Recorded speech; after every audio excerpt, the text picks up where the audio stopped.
สวัสดีครับตอนนี้อยู่ที่ระยองรีสอร์ทนะครับจังหวัดระยองดูอันนี้คือโรงแรมนะครับโรงแรมแล้วก็เดินนี่เห็นนะครับนี่สะพานข้ามสะพานเลยเดินมายาวเลยประมาณ500 เมตรได้มั้งนี่อันนี้ชายหาดเดี๋ยวผมวนรอบเลยแล้วกันปึ๊บ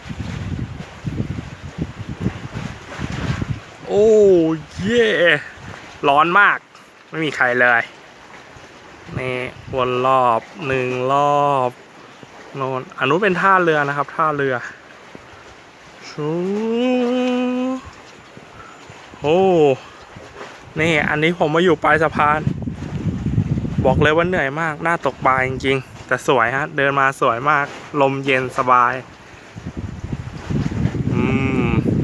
อันนู้นเหมือนว่าจะเป็นเกาะมั้งไม่รู้เกาะอะไรเสม็ดหรือเปล่า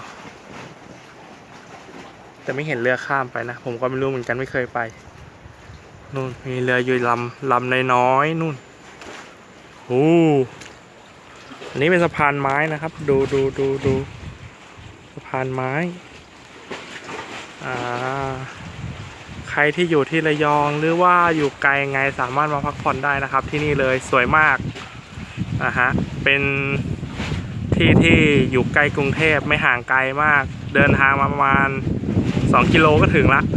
ไม่ใช่2 ชั่วโมงสวยจริงครับโรงแรมดีบริการดีครับเดี๋ยวห้องพักเดี๋ยวผมจะรีวิวให้อีกทีนึงเอาละครับขอบคุณมากครับ